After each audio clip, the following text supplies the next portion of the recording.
Hello guys, so in today's video we're going to continue on what we had built in the last video. We had finished all this stuff, sorting and stuff, and now we are going to start selection. I'm reading this for the first time just like you all are most probably, or even if you have read it, maybe you are going through it once again. So I'm not a professional in pandas by any means. As I mentioned in the previous videos, I've been regularly told by experienced people to go and read the documentation as it is quite good, but I was always scared seeing a 3000 page PDF. So I started exploring the website and decided maybe it would be a good video series. So let's get ahead with selection. So there's a note: while standard Python and NumPy expressions for selecting and setting are intuitive and come in handy for interactive work, for production code we recommend optimize pandas data access methods .add, .iad, .lock and .ilog. So to be completely honest, I've only used these two. I haven't ever used add and iat. So maybe we'll get a look at them. See the indexing documents here and here. Maybe we'll cover them in a different video because right now we are doing the 10 minutes to pandas document, which ironically has taken more than half an hour already. So let's look at getting. Selecting a column which yields a series equivalent to df.a. So let's just try it out. So in the last video we had this df, and doing df.a gives us okay the a column. Yeah. So selecting via these square braces which slice the rows. So df 0 to say 2, and we get the zeroth and the second and the first row. So 2 is not included here. Maybe we can try something like this: df.a. Okay, so we can first choose a particular column and then also slice. Okay, so that's good to see. Also we can slice with indexes, I believe. Okay, so I'll just copy this and here I go. Yeah, so when I slice with indexes, there's an interesting observation that this last index is being included while in the datetime index, while here it wasn't being included. So yeah, it's a good thing to keep in mind. 0 1, yeah, so it wasn't included here. So now selection by label. For getting a cross section using a label, df.lock dates 0. Okay, so basically what it's going to do, it'd be easier if I just showed it to you. So first I'll just load my data frame here, and because it would be a good idea so that you can see in comparison to what's already there. So you can see this is dates 0. This is the date series. This is the 0 value of the date series, and this is the corresponding value of the row entries in column A, column B, column C, column D, column E. So basically what it's doing is it's taking the 0th row and outputting the entire values, all the values present in the row. So maybe if I do something like 3, yeah, so this is the fourth row which has index 3 because the indexing starts with 0. Okay, selecting multiple access by label. Okay, so what they're doing is, let's just copy it and try it ourselves. Yeah. So here we have A and B.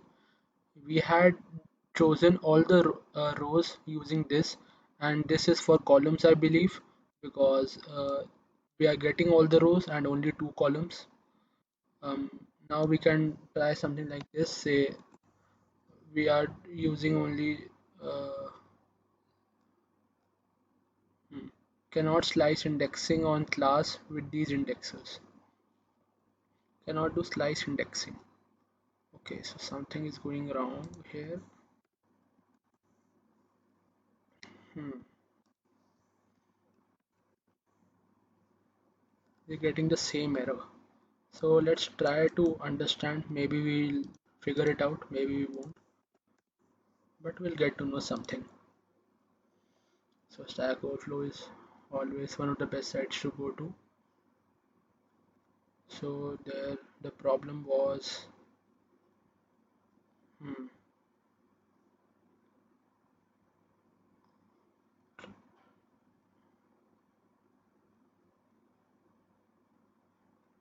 Okay, I am not able to figure it out right now, but the parameters in lock, maybe it has something to do with that. It might not be taking these slicing parameters. Maybe I'm wrong, but um, it is taking them right here. Uh, okay, okay, okay. Now I remember. iLock should do the job, I think. No.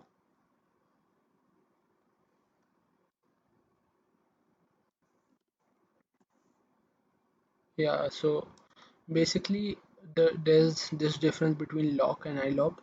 Lock has to use these in these as 0, 1, 2, 3, 4, 5, while iLock takes in the no, sorry, lock has to use them as their original names, like 2013 1st of Jan, 2013 2nd of Jan, and so on, while iLock takes them as indexes, so 0, 1, 2, 3, 4, and so on. So that's why using those things in lock wasn't doing any good. You can see from this example, it's evident that lock requires the indexes with their original names. Now let's go ahead. Df.log. Okay, reduction in dimension of the returned objects. Yeah, so right now we've only taken one date, and we are getting the corresponding values in the columns for that date. For getting a scalar value, we have just taken dates 0 and value in column A. So we are just getting the value. We are not getting anything like a table. So you can see that here it was something like a 3 by 4. I'm not sure which way it goes first, but I believe it's a 3 by 4 table. Let's just check. 3 by 4 table. Yeah, so 3 by 4. Okay, so the columns come first. So this is 4 by 3, the number of rows. So 4 rows and 3 columns. Yeah. You can also get fast access to a scalar using this df.at method. We'll look at that in somewhat more detail when we read further documentation, but this is what it is for now. Now let's look at selection by position.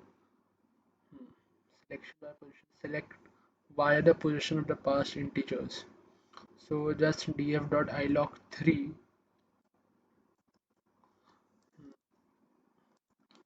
First let's print out df, and now let's print out df.ilock3.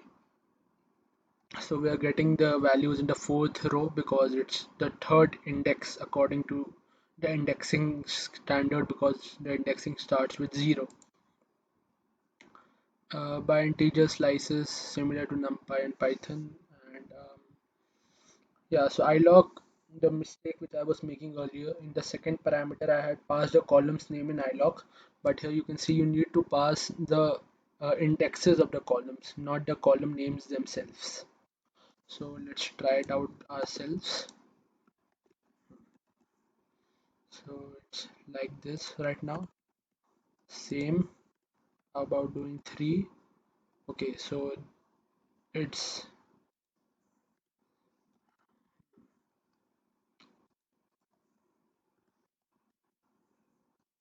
so if we say take some arbitrary large value which is beyond the scope, still it does not return an error. It just returns as many values as it can find. That's pretty neat. Now let's look at this by list of integer position locations similar to NumPy Python style. So df ilog 1, 2, and 4, 0 and 2. Okay, so let's try to figure that out. Hmm.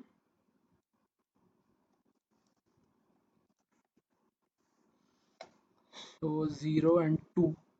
Here 0 is column A, B is column 1, C is column 2. So you can see that B column has been skipped because the list had 0 and 1. 0 and 2, sorry. If you add 4, then we get column E here. Now it had index 1. So index 1 is this row right here. So it takes value from this second row, then it takes value from this third row, and then from this fifth row, which according to the indexing, this is the first, this is the second, and this is the fourth row. Okay, for slicing rows explicitly, so basically they have done this to get all the columns. You might be wondering why there is a E in my case and there is only till D here, because I had added E column in the previous video. So I'm using the same Jupyter notebook in this video as well. And I had done 1 2 3. So basically I'm getting row 1, row 2, but not row 3 because this is exclusive of the last. It does not include the last value. We can do the same with columns. Column 1 is B, column 2 is C.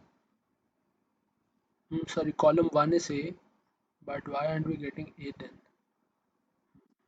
Let's try it out ourselves. 1 2 3. We are getting this, sorry, column A is 0. That's the mistake. Column B is 1, column C is 2, column D is 3, but 3 is not being included, so we are only getting column B and column C. For getting a value explicitly, so a better idea would be to first print out the data frame here.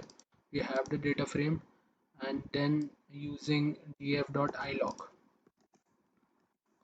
So we are getting the value at the first column and the first row and first column. So the first row is this because indexing starts at 0, and the first column, so we are getting this value. We can see that doing df.iadd does the same thing. So there must be some difference between them, because otherwise it is not a good idea to define something twice. So as it says, it gives fast access to a scalar. We might look at why alloc versus at, and yes, it's quite an upvoted thing. So it's a very fast lock, it's a very fast iloc. Hmm.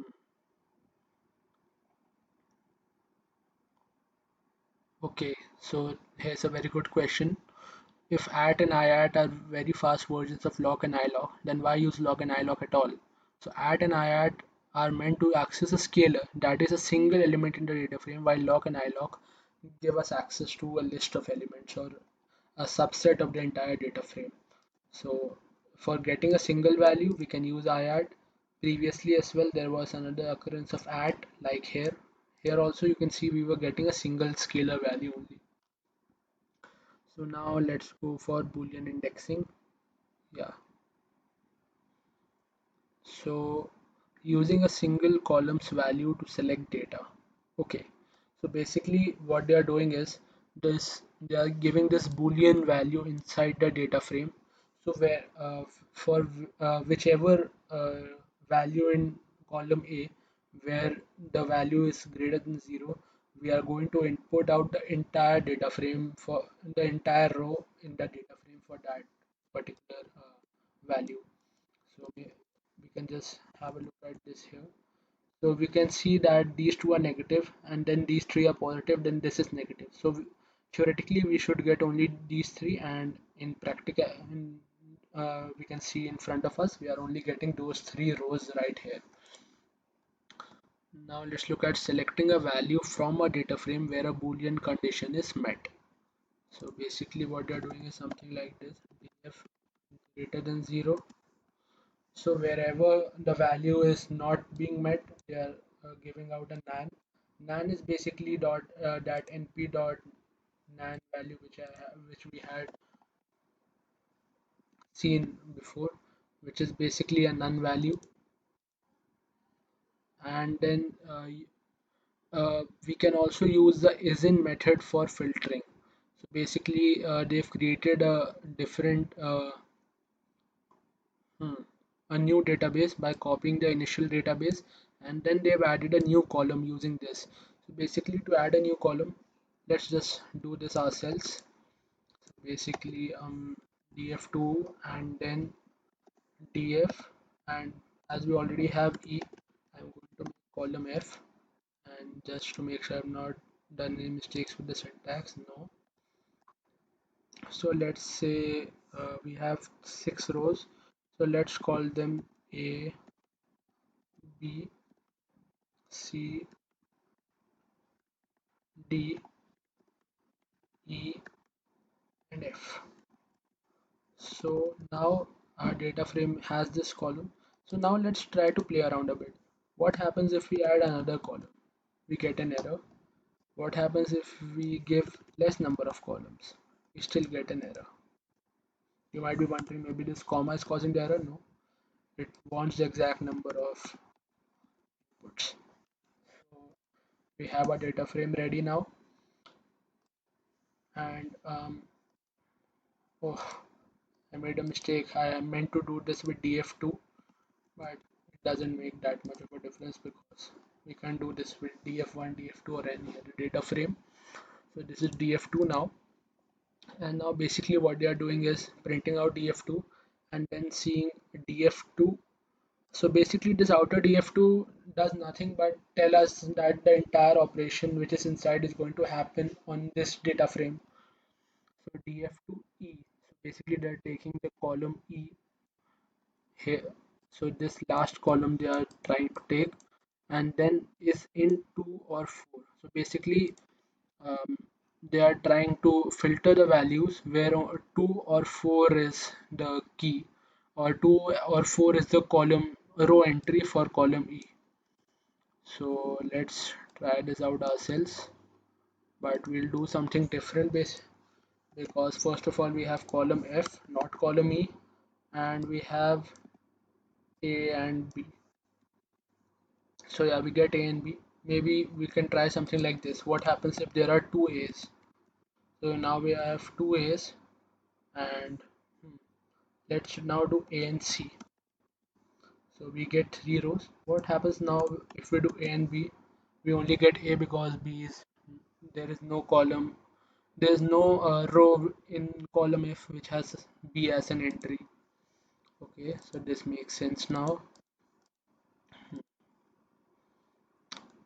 Setting, we can do the setting part in this video. Setting a new column automatically aligns the data by the index. So S1 is pd.series. Yeah yeah So basically what they're doing is they have created a new series S1, which is a pandas series, and they've set the index to be the same as the old index, and then they've set the periods to be 6. So basically they are going to have 6 uh, index entries corresponding to these 6 series values. So let's just copy this and run it here. So now we have this. Okay, and now we can add this into the data frame ourselves. So we have GF already, so we are going to set this to G, and now let's do a data frame. So now you can see that our initial data frame had this 1st of January date index, which was not there in our series. So this G for that is now none because the computer did not know what to add there. And also this 6 has been removed because there was no value corresponding to the 7th of January in any of the other columns. Okay, setting values by label. So basically what this does is it changes the value at a particular location. So just copy it, and now if we print df, we can see dates 0 is this and a is this. So this value has been changed to 0, which is evident here. Setting values by position. So we can do this for multiple values, sorry, for uh, by using IAD. So what IAD is basically the difference between lock and ilock, is the difference between at and IAD, it seems. Add takes in these columns and stuff, while IAD takes in particular positions. So now we have the zeroth row and the first column, which is B, and it has been set to 0. I'll have to mention that the documentation itself is quite good. I was quite scared to go through it, but now it seems it was a very good choice to do this series because I'm learning quite a lot while teaching as well. Setting by assigning with a numpy array. So basically, okay, so this is a very interesting thing. Now let's have a look at it.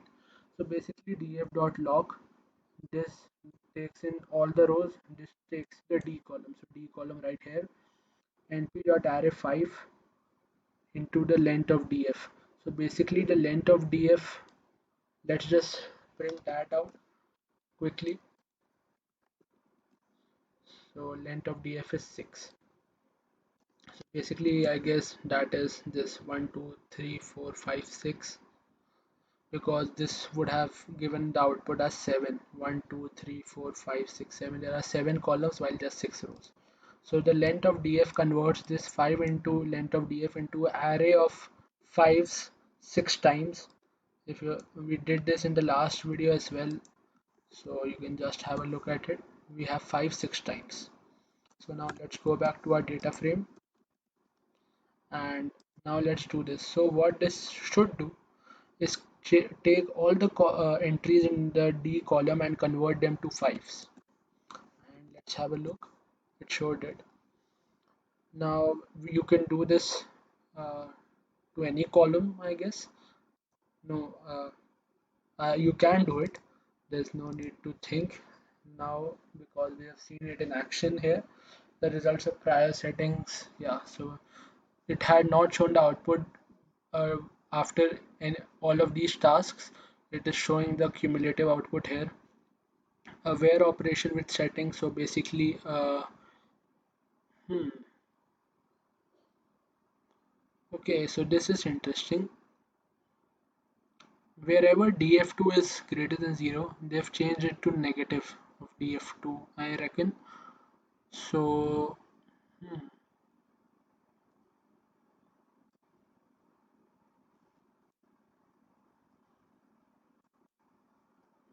let's just first of all print out df2. So this value is positive, it should become negative, while this value should remain unchanged. Now you might wonder, why is that we are changing them to negative? Well, the condition is simply change those values to negative which are greater than 0, not all of them.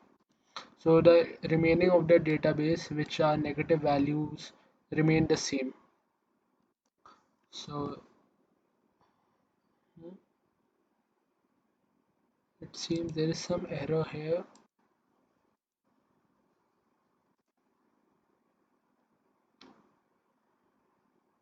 Bad operand type for unary string. Okay, so this column F is causing the error, I guess. So let's just drop column F. Um,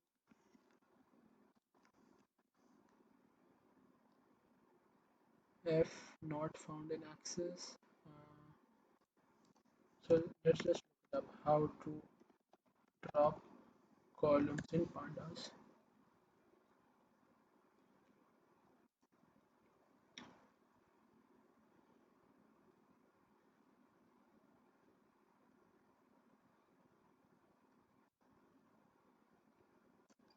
Okay, so I'm using the wrong syntax here. We have df2 and the column name is F. So now I reckon it should have been removed. Yeah, so we don't have F column anymore. So we can just copy the operation from the previous page and try it. Yeah, it worked. So this is quite helpful when you go through the documentation. You face challenges, and I'm doing it as natively as one can do, because whenever I get stuck anywhere, I just search that error, search that stuff, and Stack Overflow or some other website almost always has a credible answer. So I'll stop right here. We'll continue with missing data. This 10 minutes to pandas is getting quite long now, but I'm having fun. I hope you are as well. Just like last time, I'm going to leave the links to some very good pandas uh, series on YouTube, which I have personally used, and you can have a look at them as well.